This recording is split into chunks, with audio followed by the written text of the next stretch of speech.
Okay, everyone, welcome as people are rolling in. So welcome to the In the Field webinar. This is a series brought to you by the Growing Point, which is Alberta Wheat and Barley Commission's agronomy and extension platform. So my name is Jeremy Boychyn. I am the Commission's agronomy extension specialist, and I'm going to be the facilitator of this webinar today. So you could probably see I have Sandeep and Brian here with me already. Say hi. So Brian will help me co-host, and Sandeep is obviously going to be presenting today, and we're excited to have him. So, but before we get into that, I just have a few things I want to cover. With the Alberta Wheat and Barley Commissions, we're looking for a hands-on approach when it comes to agronomy and extension. This is why we developed the Growing Point. We have our articles, we have our podcasts and our webinars, and we're looking to deliver science-based, good information for producers and agronomists out there. So with obviously limitations with gatherings, we were looking for opportunities to deliver information to producers and agronomists. And this is why we developed the In the Field webinar series. So they're really focused on helping producers stay connected with some of the new management practices and research and agronomy information that's available. So we hope that you're able to take information away from this. Just a few things to note before we get into this. I know I recognize a few names that have been on this already, but for those who haven't, we'll have Sandeep presenting. He'll be presenting for 20 to 30 minutes. We'll have a Q&A session. And throughout the presentation, feel free to ask questions. There's 3 different ways you can do that. There's the Q&A button. The Q&A button gets delivered directly to Brian and I, so no one else can see. And then we'll address that question as we move forward. The other way you can do that is in the chat function. And I highly suggest opening up that chat function right now. So if you click that chat function and then go to the bottom, there's a little drop down menu. You want to be able to click, or you want to click it down to panelists and attendees. That way when you ask a question, everyone can see what you're asking. And they can upvote your question. So if more people want to see the response to the question that you're asking, so I would recommend that. And I just had someone put their hand up. Joseph Nichiro, he's putting his hand up. Oh, Sandeep, you're requesting control. Okay, that'll work. Perfect. And then the third way you can do that is raise your hand, which Joseph just did. And that gives me the ability to allow you to speak to everyone. So I'll give you the ability to talk, and you can verbally ask your question. So feel free to use any of those.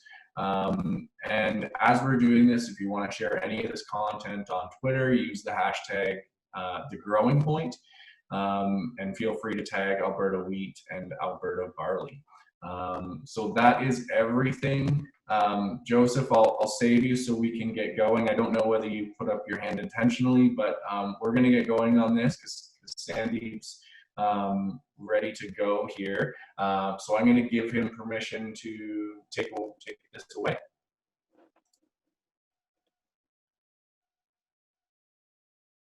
And that should work.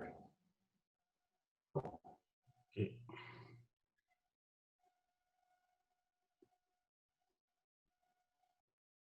So I don't have the control, I guess, but okay. No. Good morning, everyone. And I just want to thank Alberta Wheat Commission for inviting me to present our work here. And first of all, I want to thank you, everyone who is logged in this webinar session from anywhere in the world, I guess. And I hope you are able to see the screen. So I'll just start up this webinar. Just some people might not know what GRO is and what we do. Gateway Research Organization, the acronym we go along is GRO, and we are a producer-run, not-for-profit applied agriculture research association. Our office is located in Westlock, and we have most of our membership, including Westlock County and 6 surrounding counties from around the Westlock. We are member of our umbrella association of Applied Research Association in Alberta. It is called Agriculture Research and Extension Council of Alberta, and that Erica is also a producer-run board. Can you go to the next slide? Okay. So main mandate for GRO is to provide high quality, unbiased, scientifically sound research information to the producer.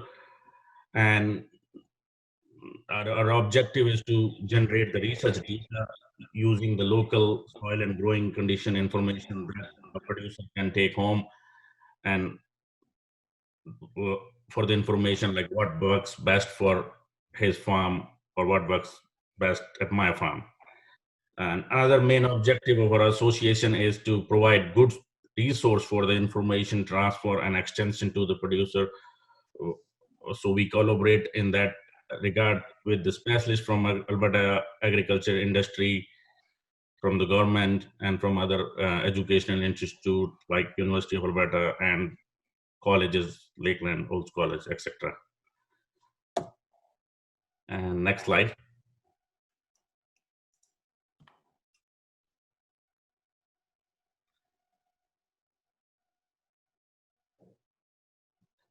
Okay, so just to give you a brief summary of what we are planning in 2020. For the project summary, we have the main biggest flagship of our research work is regional variety trial. And in 2020, we have about 130 varieties of wheat, barley, oats, triticale, winter wheat, flax, yellow and green peas, and faba beans, and canola too. So that is our main flagship, and the data generated from these regional variety trial from Westlock site is included in the Alberta Seed Guide with other associations who are working on these trial. And for the wheat side, we are this year working on research trials for the wheat agronomy, manipulator, product efficacy trials on wheat and barley. Overall, in GIST, we have about 2,200 small plot work, and that's 41 research trial, including our forage trial. We do have a forage component too, which we ran, and we are trying a regional silage trial with wheat options, barley, oats, and triticale, along with perennial annual forage mixes. Even though 2020 is a very special year, and we at GRO are also, not untouched with the situation around, but we are trying our best to follow the guidelines provided by Alberta Health Services to maintain that physical distancing and still able to operate. So we do cut down on some of research plot, but we still have major work what we prioritize for the public and the producers use. Next slide. All right, no, I'm not able to do it, sorry.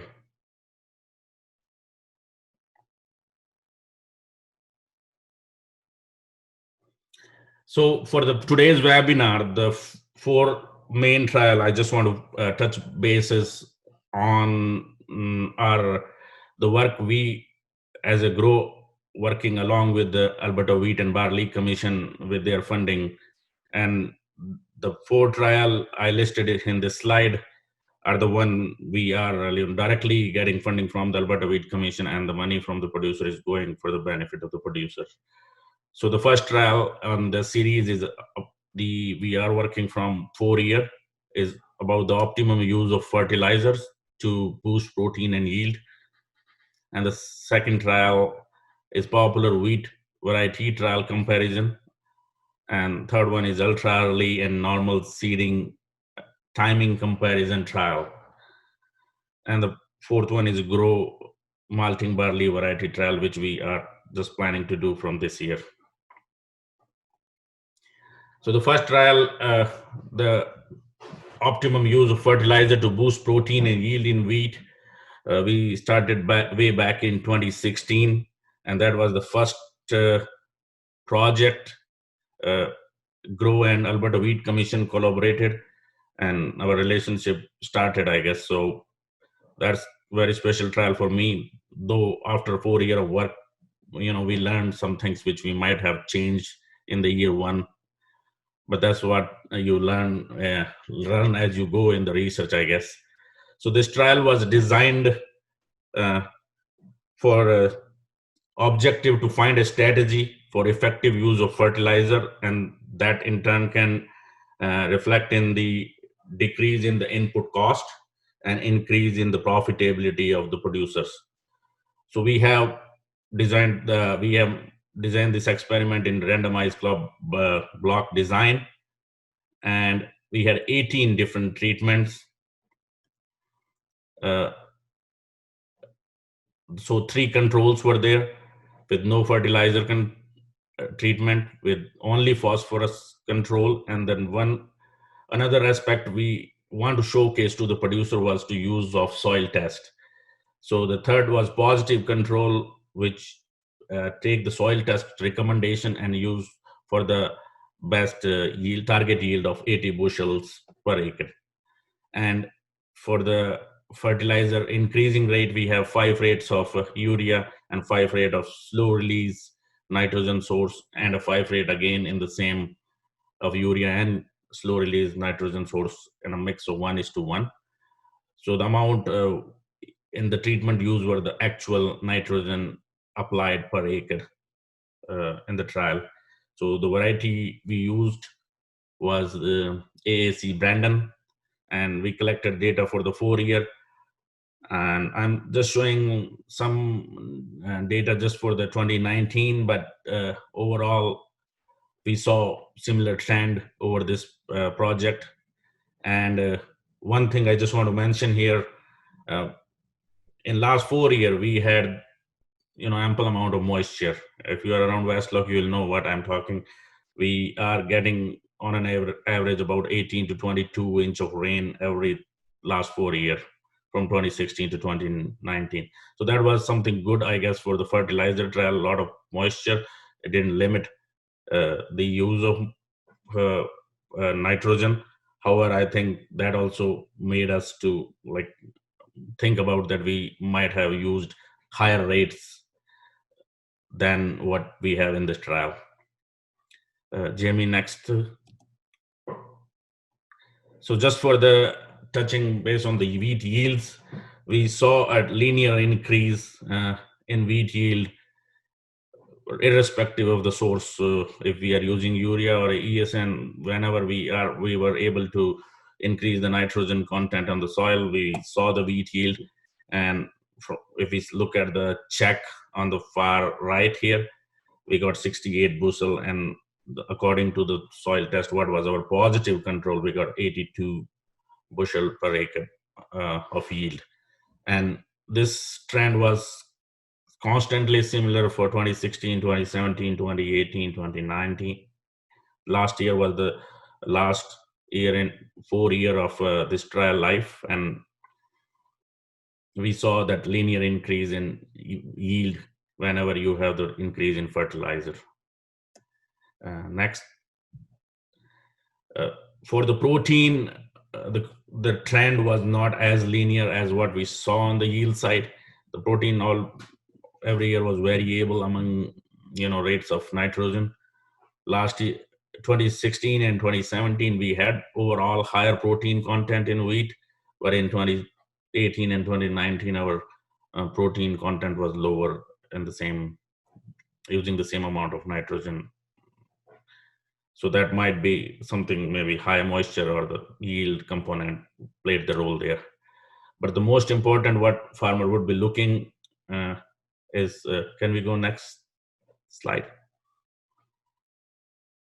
We did some economical analysis and to find how adjusted revenue will be per acre, dollar per acre, when farmer is applying increasing nitrogen rates.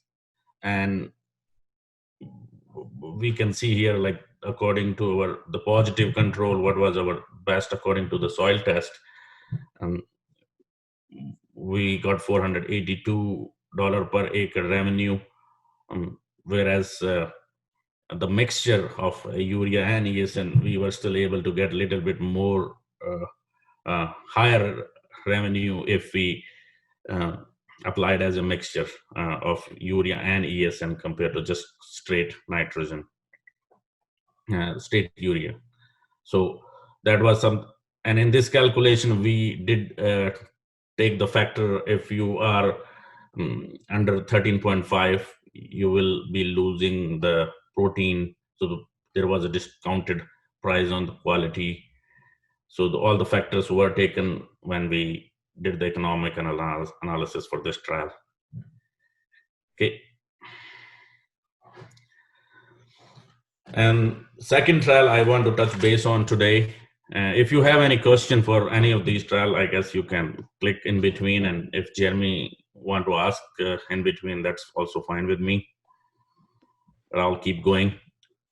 Second trial we had was a popular wheat variety trial comparison with the already, like, GRO has been involved in regional variety trials and providing the data for the Alberta Seed Guide since 1988. But during one of regional meeting run in Westlock, there was a discussion that in regional variety trial entries are, sometimes way newer, and farmers are not able to compare straight head to head with the most popular one, which is growing in the area. So we designed this trial, and every year we talk to the local seed grower and modify the entries in the trial. And in 2019, we had 14 entries with 9 of hard red, 3 CPS variety, 1 northern hard red, and 1 soft white spring. And these were also compared with the regional variety trial, where we had about 32 entries of hard red and wheat and 21 entries for the CPS wheat.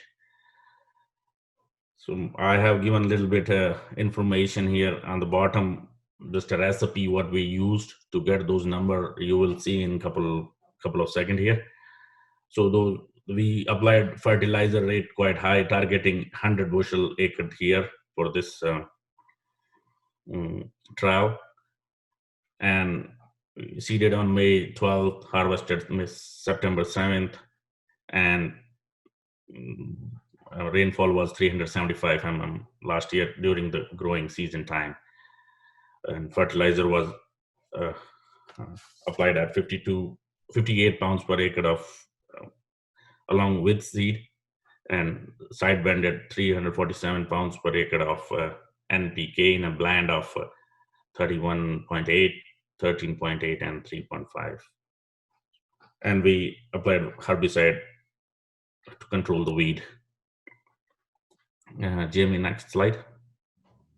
Can I just ask a quick question, Sandeep? Yeah.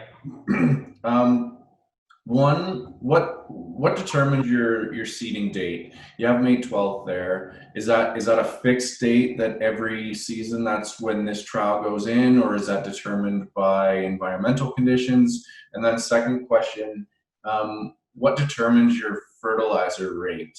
Are you looking to kind of max and go above average in the area, or how is that determined? So, answer your first question, for the seed date, we are quite for this trial especially, or and the RVT, we are always seeding in the same week of May. Like, for example, just before the long weekend is our target, we should able to seed the wheat trial. So before May 19, for example, this year was our target line, and so middle of May is the roughly. It do sometimes change because weather condition affect when we can go and seed. And to answer second question, we do soil test each research site, and according to recommendation, whatever we get for the recommendation for the soil test from the labs, we bump up with extra 20% at least to, so that no variety is, under represented just because of lack of any of nutrient. So we do soil test every year before applying our fertilizer there.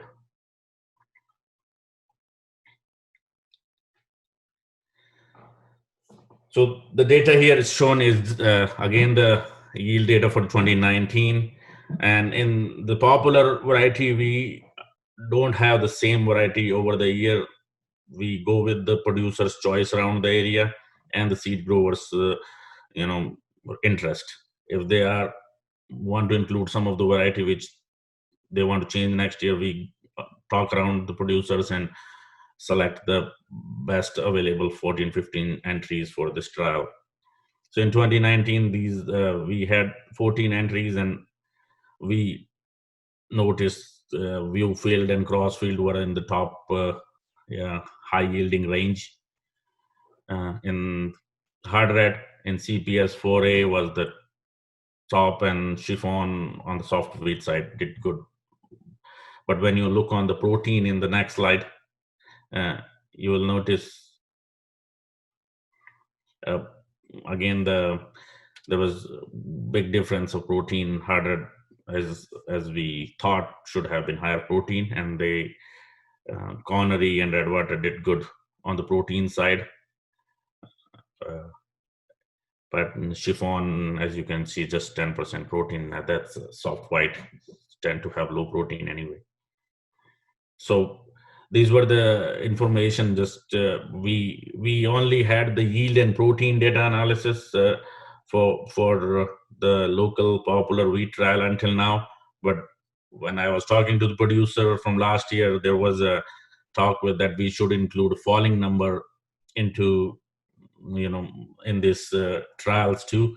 So we are planning to include the falling number test going forward from 2020, and we will have the falling number for each of those locally available popular wheat varieties around the Westlock. So that will give more information for the producer around here. And there's the third trial I want to talk is ultra early versus normal seeding time comparison trial. And this trial is done in collaboration with 6 other locations in Alberta right now. And the trial was funded by Canadian Agriculture Partnership Program, and Alberta Wheat Commission matched the funding there for having this trial at provincial scale. So right now we have 6 different applied research association who are replicating these trial along with the Westlock. So we have total 7 sites every year where we are trying to compare the impact of ultra early seeding versus normal seeding time comparison. And can you go to the next slide? And this is the time we can pull that video.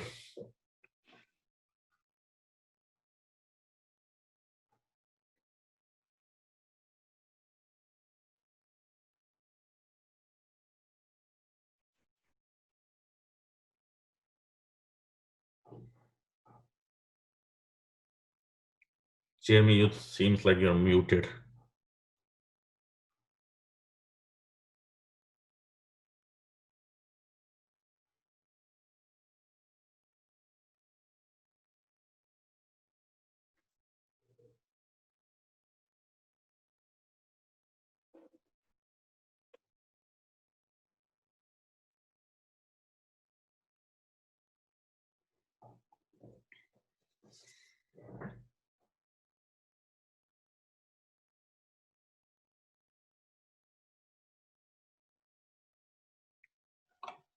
Just give me 1 second. I'm fighting with this here. I'm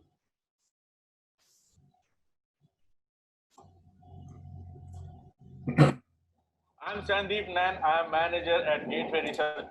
Comparing to the soil I'm Sandeep. Share screen. There we go. Share. All right. I'm Sandeep Nain. I'm manager at Gateway Research Organization, and we are located out of Westlock. And we work with 6 different neighboring counties surrounding Westlock County. For our team, we have Amber Canyon, who is on the other side of this camera, Rick Teroswick, who works as a field technician and has worked with the summer staff to have this beautiful site here. This is our Gateway Research Organization's serial site for 2020, and the area where I'm standing was the one of our first trial, which was seeded on May 5th, and we were looking for ultra early seeding of wheat. We were targeting about soil temperature 2 to 6 for seeding the wheat. And the second part of this trial was seeding after 14 days, which is on my left side here. And we are not able to see much growth yet on the late seeded stuff. And the late seeded stuff was seeded on May 17th. So comparing to the soil temperature this year, with the early seeded stuff was in 8 degrees Celsius, whereas the late seeded stuff was also around 10 to 11 degrees Celsius. So we didn't see much of the difference in the soil temperature just in this year. Another part in this trial is we seeded 3 treatment with 3 different rates: 200 plants per square meter, 300 plants per square meter, and 400 plants per square meter. And 2 wheat varieties were used for the trial purpose.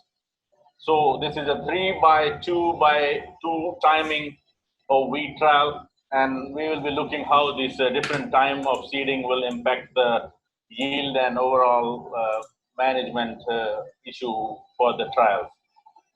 Our site is not labeled yet, but coming August 6th, we are planning to have a virtual site tour with all of our cereal trial, pulses trial, and the canola trial. So please look on our social media platforms and check for the more details, or you can just save the date for now, August 6th. We will have a virtual plot tour for all of our work to be done in 2020. Okay, back to.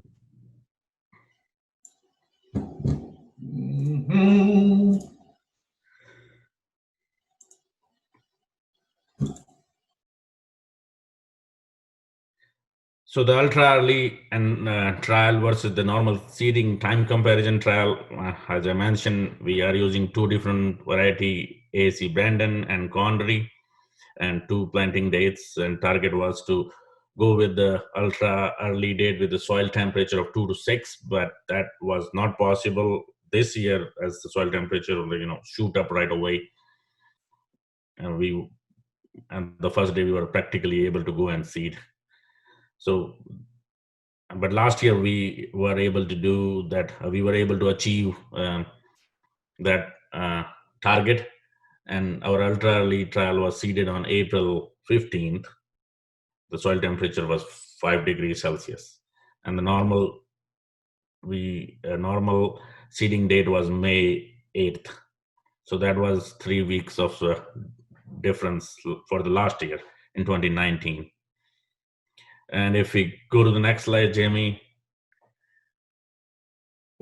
So this is just the data from the Westlock site. Although I mentioned you earlier that trial was replicated at Salmon location in Alberta, and it might be, we are planning to have a combined summary result when the trial period will be over in 2021, or we will try our best to summarize data every year and give it to the people. There's one question I just want to take, I guess. So they all there was seed treatment was used in the ultra early as well as in the normal seeding. The same seed lot, same way seed treatment, everything was similar for the both seeding time. We saw, like, just go back, please. And there, just in the 2019, it's just one side data. We, irrespective of the higher, medium, or lower rate, we noticed the ultra early was a little lower than the normal seeding time.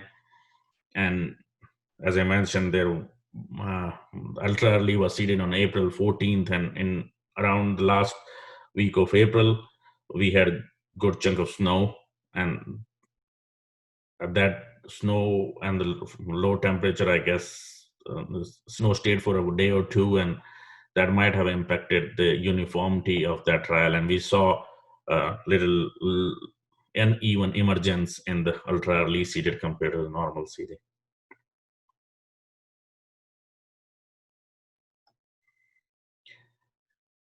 Okay, next slide.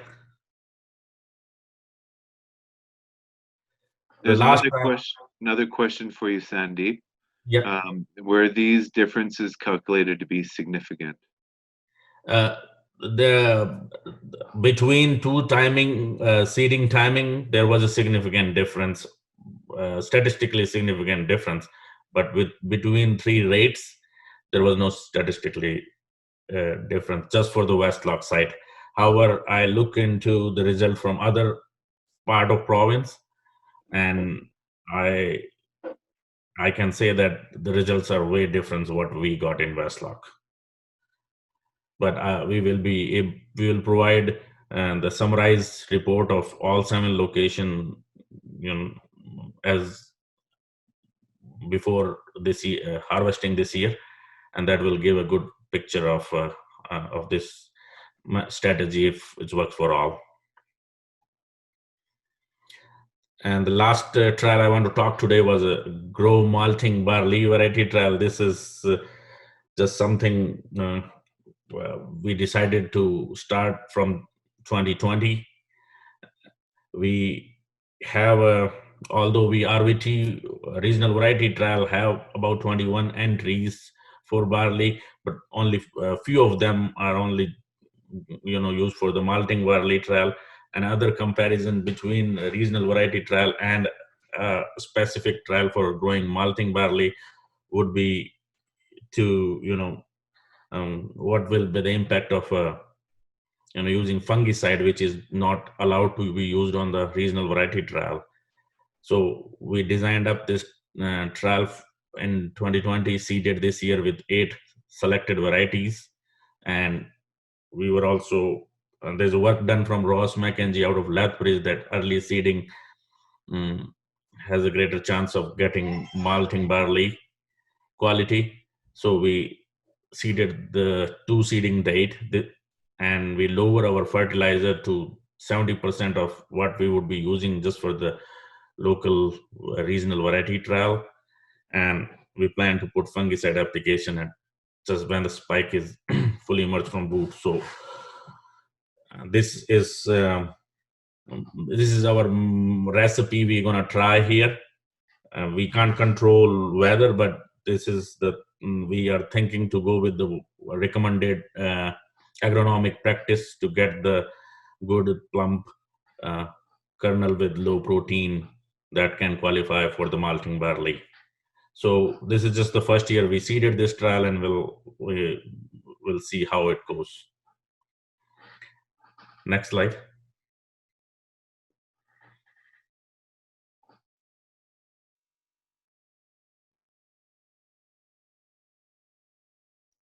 Okay, so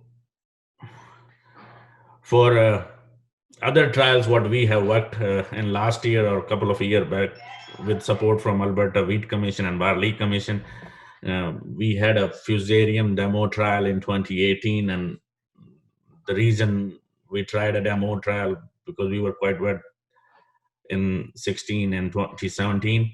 So we thought to educate farmers to how to demonstrate demonstration of how to mitigate the risk of fusarium head blight. And there was a tool developed by Alberta Wheat Commission.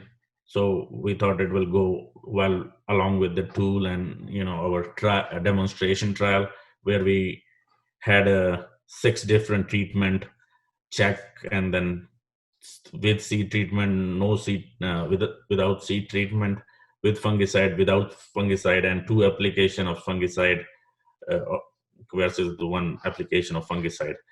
So the trial was seeded in 2018. We had a good crop tour there. We were able to do a good demonstration to the producer about how to spray and all those things. But in the end, the site got hailed and we were not able to collect any data. So we might try again. I was planning to do this demonstration again in 2020, but as I mentioned, there was some limitation how much work we can do with little limited staff. We don't want to hire too much students and jeopardize that social distancing aspect.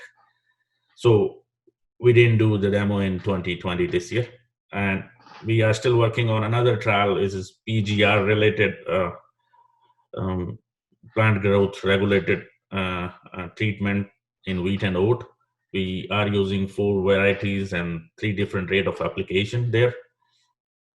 But this is a good time, I guess. The next week, Dr. Sherry Steinhorst, she's speaking on PGR on wheat and barley, and she will be, able to tackle those questions more efficiently than me. And so, last slide, I guess. And just a cool thing what we are doing this year is we are trying to do some trial work with perennial wheat Krenja, which is right now still in developing stage, and it's a dual purpose wheat which can be used for grain as well as grazing. So we plan to do some fun experiment with that in coming year. We don't know much about Krenja, but I think, as the cartoon says, we just need to plant it once, and that is something important to some people. So go with the next slide, Jim.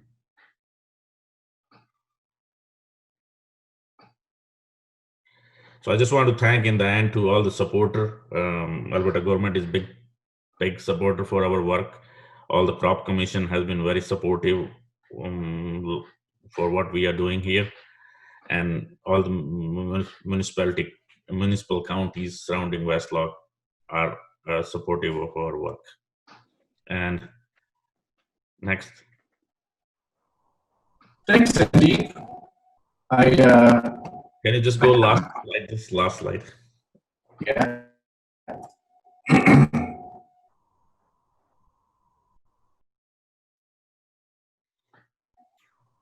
One more.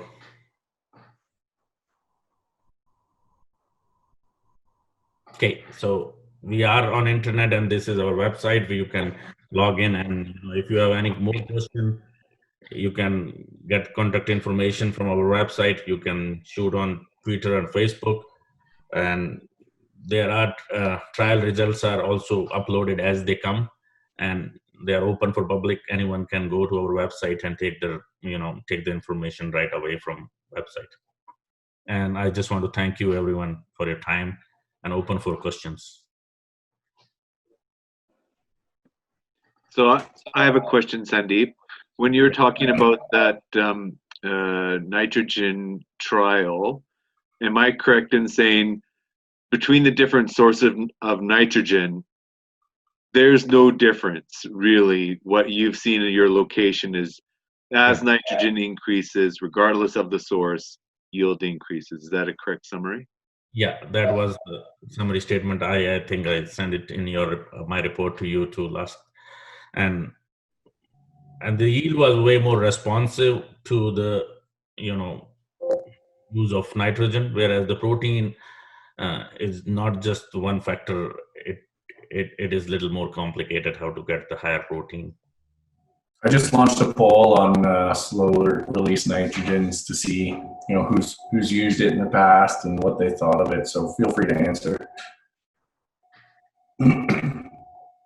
Sandeep, I noticed you focused on ESN here, and I know ESN was kind of one of the big launching points where enhanced efficiency, slow release nitrogen products really kind of took market. But there's a lot of available products out there now, Entrench, Agritane, Super U, different urease inhibitors. Is there interest in the area, in your area, for trials on these? Have you been asked to do trials on those different inhibitors, and would you expect differences? Yeah, I think we did a small demo last year just to compare all the sources of different slow release, or as all the product you mentioned on just now, and it was not too far off. Like, there was no statistically difference between those sources of slow release.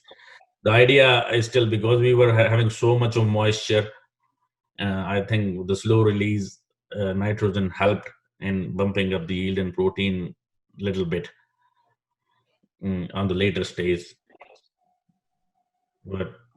And I think that would work for most of the product. Doesn't matter. We don't want to promote like ESN only here, but my guess will be they all were similar here and there. Don't have much data in front of me now, otherwise I would have shared it. It was just one demo, not a replicated research trial. So, there might be some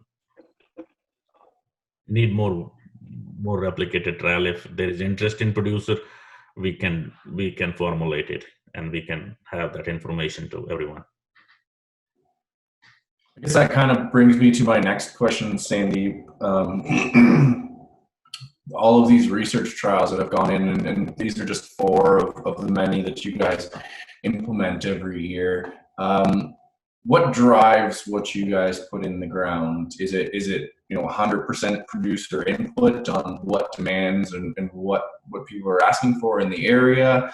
Does it come from seeing research projects in different areas? Is it working with people like Sherry Stridehorse?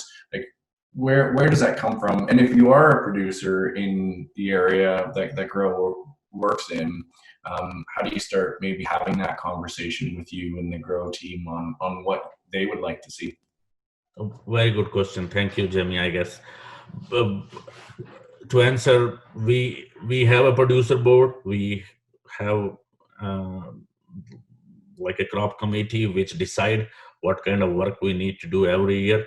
So we, around December, January, we meet as a committee and plan our things for the next fall, or next summer. And that's how we have been working. And if our members or anyone in the area just shoots the idea, whenever we are asking for the membership renewal, we are asking suggestion. And if the suggestion, like 5 or 10 producers are saying same thing, that's something we would be interested to do, right away. So the more common interest among the producer is the biggest driving factor to select the trial which we want to design for the next year.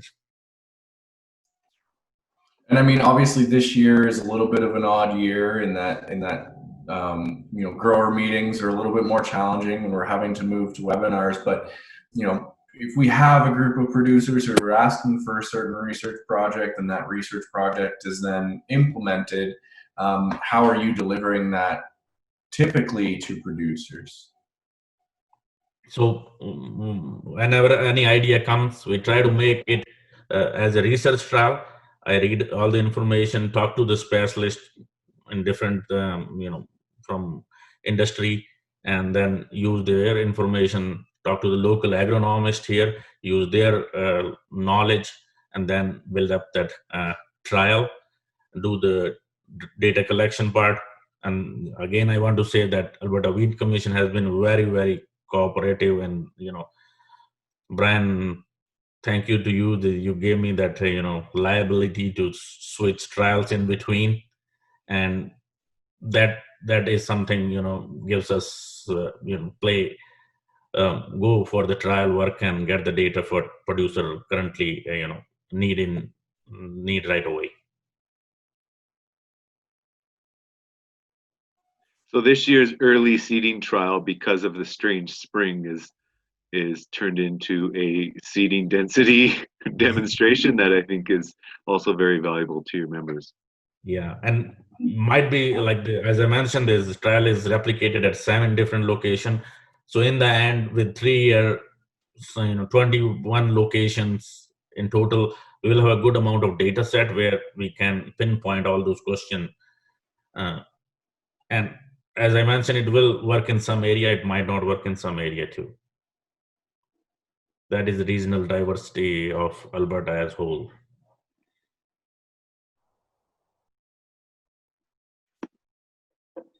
So I do have a question here from Kevin Oak, and he asks, have you tried post-plant nitrogen applications to boost protein? No, we haven't done any of foliar application or like post-planting, not done any trial or even demonstration at GRO.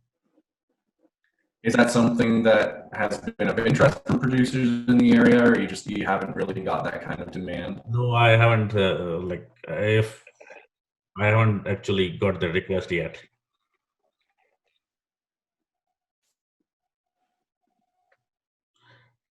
PGR was something as Sherry Stridehorse was doing a lot of work on that, and then producer want to do more trialing work on that, and then we are doing some trial on PGR. Otherwise, Sherry is doing great work, I guess, and she is the source of information for those kind of trial. But no, we haven't done any post spray or foliar spray trial.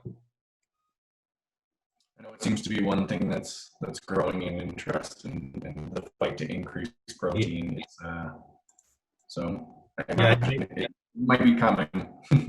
Yeah, it might be interesting, or as we were not able to communicate that efficiently this year with the producers, so it might have been in the mind with, especially in Westlock area where we are getting about 20 inches of rain every year, and we are seeing the lower protein in wheat over year. So that is something we need to, focus more going ahead. So we have a question here from Samuel Prepa. He's put his hand up, so I'm going to allow him to speak here. So there are some protein. Click this. So he's unmuted. So Samuel, feel free to. I think so. There you go. Feel free to speak and ask your question, Samuel. Thank you, Sandeep, for the presentation. I have a quick question. My question is, did you realize any lodging in the treatment? No, for the fertilizer trial, we haven't seen any lodging in any of the wheat trial in last 3 years. So, and then you stated that you used only Brandon variety. Yeah. Right.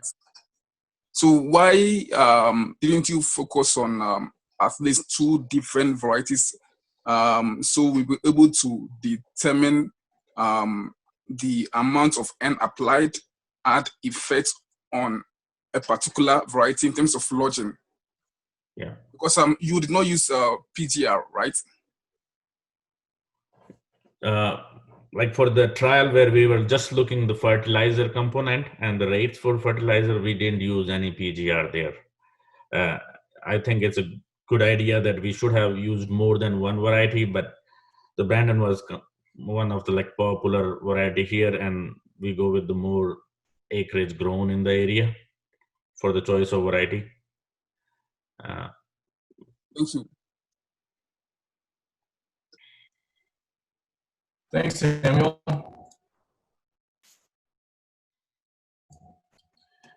So Jay Beyer said, so will this year's GRO results in early seeding not be included in the compilation of all the 7 sites 3 years data due to the high soil temps when we are trying to determine if ultra early seeding actually works?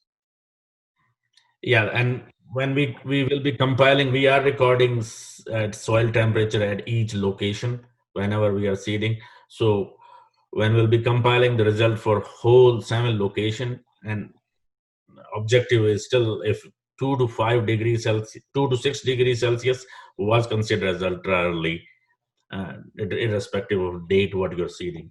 So for example, in West Log, we might not have that much of difference between two,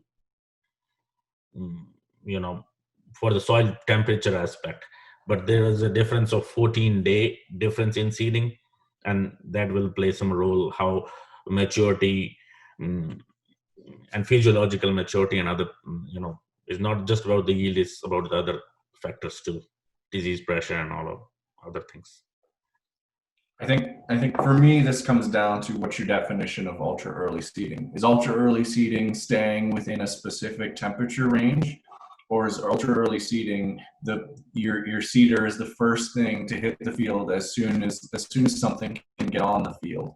Because that I guess that's where it comes down to it to me, because is ultra early seeding still ultra early if it's 8 degrees Celsius? But you could have done other field work first to prep, or is it no, it's no longer ultra early seeding because it wasn't seeded into the 6 degrees Celsius? And I think you could argue that all day, but it's that, to me, that's that discussion. Yeah, no, and it's a valid point, and our target was to go first day if we can go and seed, but the situation and Mother Nature didn't allow us to go before or get the window what we want to achieve. But we are recording all the observation, and when we'll be analyzing, we'll able to sort out these differences. I'm sure those details will be explained in the full write-up. Yeah. Well, I don't see any more questions coming through, and we're getting close to 12 o'clock. I know I'm getting hungry. So I think we'll close off at this point. So I want to thank you, Sandeep, for taking the time to present this. Thank you. A lot of valuable information, and I hope we'll take this and look to communicate more with their ARAs and reach out and request some of these trials, because that's how they get done in the area, and that's how we create some of this information. So for everyone who's on this, keep in mind that we did record this, so you can go back to find this at the Alberta Wheat and Barley websites and look for in the field webinars. It's all recorded, so you can go back and share it with whoever you want. So finally, thanks for joining me. I'm Jeremy Boychyn with the In the Field webinar series from the Growing Point. Thanks from the commissions, both Alberta Wheat and Alberta Barley. Keep an eye out, because next week we have Sherry Stridehorse, as Sandeep mentioned. She'll be talking about PGRs. And feel free to share what you learned here on Twitter with hashtag The Growing Point. So hopefully we'll see y'all next week, 11 a.m. on Wednesday. Thanks, everyone. Thank you.